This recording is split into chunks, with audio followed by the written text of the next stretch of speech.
வலை சிக்கிருச்சு, வலை விழுந்து ரவுண்டா ஒன்று இருந்துச்சு. ஒரு பெரிய மீன் மாட்டி இருக்கிறது. இங்கே இருக்குது ஒரு சரி நல்ல சைஸில். எங்கடா காணாம.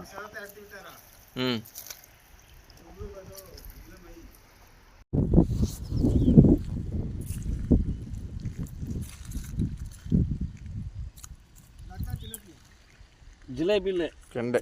கெண்டை கெண்டை. ஆமாம்,